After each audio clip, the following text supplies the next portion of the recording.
Hola amigos, welcome back to my channel. We continue with the reactions that relate to the Philippines because I'm literally just so intrigued about the culture over there, and because I've been watching so many videos about the Philippines that my YouTube is just filled with Filipino content.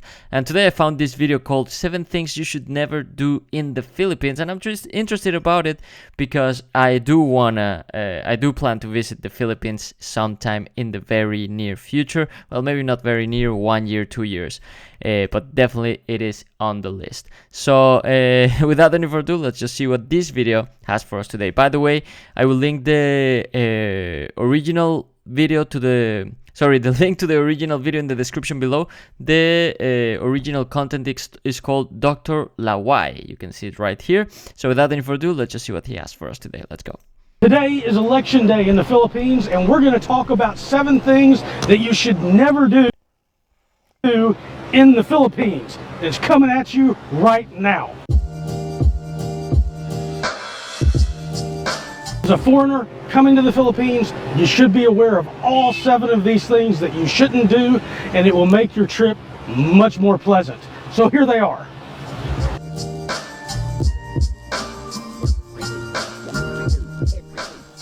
Number 1, never ever try to buy alcohol or consume alcohol the day of or the day before an election. It's actually a crime here to buy, to sell, to give away, or to drink liquor the day before an election. Okay, I need to find out when elections are in the Philippines because I do not want to get in trouble for this. That would be like the silliest thing to go to jail for when you're traveling because you bought alcohol because you didn't know there was an election going on in the country you're visiting.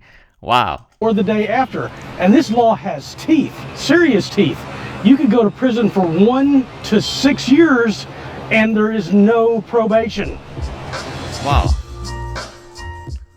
Number 2, and another election law here in the Philippines, is that you cannot campaign the day before an election. There's actually a cooling off period. Of course, if you're a foreigner... Okay, I am not planning to travel to the Philippines and make a campaign that everyone should vote for me for whatever. I'm not sure if all tips are gonna be about election day because then the video is maybe not so relevant for me, but let's continue watching. If you're coming here, you ought not be campaigning, period, because that's not consistent with the law here either. And you can get in big trouble for trying to interfere. Number 3, do not get involved romantically with a married Filipina. It is actually a crime to commit adultery here in the Philippines, and both the man who's committing the adultery and the woman can go to prison for that. Wow. Interestingly enough, however, it is not a crime for a man to have an affair with an unmarried Filipina unless he's financially supporting her. However, if I was the husband in that situation and your wife finds out, you probably never want to eat anything she serves for you again. Just saying. In fact, where I come from, the state I live, it's a grounds for divorce to try to poison your husband. Not poison your wife, but poison your husband. So you wonder where these laws came from. You know, in retrospect, just don't cheat, period. Whatever country you're in. Yeah, exactly. That's a good advice right there. I'm wondering what would happen if you travel to the Philippines and I don't know, you go to a club and you meet a nice girl and things go well and she doesn't mention that she's married and you maybe kiss or whatever. You, of course, you have no intention of committing adultery because you don't know that she's married and you're single, so I don't know what would happen then. That's a bit tricky, and I do not want to get in trouble for anything really when I go to the Philippines. So that's good to know. You need to ask for the papers of everything, but yeah, better be aware. But like he said in the last part, just don't cheat at all, and you'll be good. But when you don't know if the person you're talking with is married, then it's difficult. Number 4, do not get confrontational here in the Philippines. As a foreigner, just be happy that you're here. Don't try yelling at people when you don't get your way. I guess that should be an advice not to do whenever you travel, wherever you're going to. Not only in the Philippines, in Mexico, you shouldn't be a foreigner there and try to create trouble with the locals. Or if you go to the US or you go anywhere in the world, really. But I don't know if there's more serious implications in the Philippines. Let's just see what he has to say. This is a country where people do not scream and yell at each other when they're displeased in public. It is a losing of face, and you do not want to do that here. It's not like in your home country where people will tolerate you for being a jerk. I'm not sure if Mexican people will tolerate you for being a jerk. I think you in Mexico can get into a lot of trouble if you start a confrontation with the wrong people, especially. It's not going to happen here. I was in a grocery store at one point, and there was another foreigner. They were very upset about the line situation, and they start raising their voice and yelling and pointing at their watch, and all you're doing is embarrassing yourself. And you're embarrassing especially the people that are with you who are Filipinos. So just don't do it. Everybody's going to think you're a jerk, and the situation may escalate, and you find yourself in a position you don't want to be in.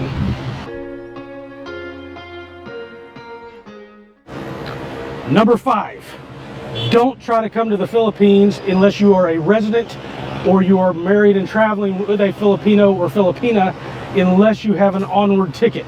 It's a big no-no.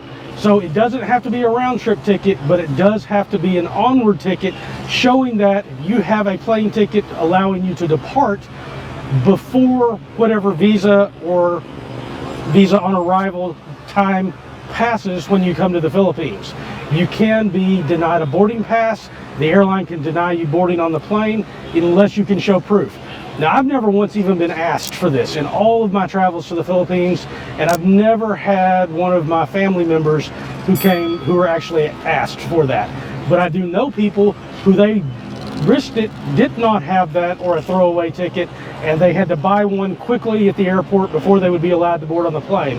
And it's much more expensive to do that. Don't risk your trip. Okay, I guess this one is, I mean, if you don't follow this rule, you'll just end up losing a bit of money because you will have to buy one additional ticket, but I don't think this one can get you in trouble. Number 6, always have some cash with you in the Philippines. Do not depend upon credit cards and debit cards. Some days you'll go to a store where you can use the credit card. The very next day, the credit card reader's just not accepting credit cards for some reason, or foreign credit cards. Sometimes you'll go to an ATM at a mall and literally all 4, 5, 6 ATMs will be totally out of cash and not be able to dispense. Okay, this could be also similar in Mexico actually, because there's a lot of local places, local stores which will not accept debit cards, so you should always have a bit of cash with you.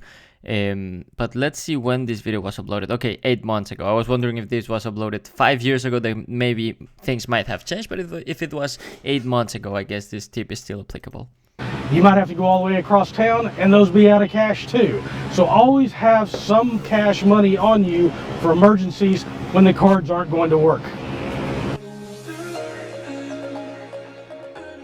Finally, number 7, do not try to cut line here in the Philippines. In fact, again, I think that's another tip that you should follow wherever you travel. Even if you're not traveling, if you're just at your hometown, you should still not try to cut the line.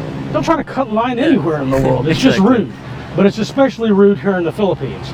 And occasionally you will see people who are bypassing the line, and that's because stores have a special exception in the Philippines for elderly people, handicapped people, and pregnant women. So when you see that, be glad that those people are actually getting some privilege of being in that position. Something that we ought to consider when we're in America doing and making it a little nicer. Some people in the Philippines felt so strongly about this trying to jump line or cut queue that several years ago there was legislation that was proposed that would actually make it a crime to try to cut in line at the grocery store. Wow. Or the Jollibees or some sort of government. I've never heard of this type of law that is illegal to cut line. I mean, it's not something you're supposed to do, and everyone will look down on you if you do it, but I haven't heard of any country making it actually illegal to cut the line. Offices. I can't tell if it ever passed or not, but it definitely was proposed in the legislature because I read some of it. All right, well, I guess those were all the tips. I think he did give some good advice, but a lot of them were just common sense things you shouldn't do when you're traveling, or even if you're not traveling, you just shouldn't do. Again, the creator of this video is Dr. Laway. If you like this video, please go ahead and also support him. It seems like he might be living in the Philippines or going to the Philippines a lot. So yeah, anyway, I guess that is it for today's video. If there's any advice that wasn't mentioned here of things you shouldn't do in the Philippines, please let me know in the comments below so that I will follow them when I go.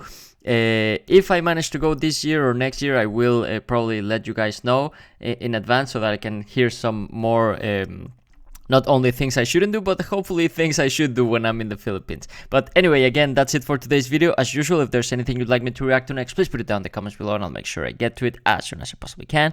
But without any further ado, thank you so much for watching. Thank you for subscribing. I love you and I will see you next time. Bye.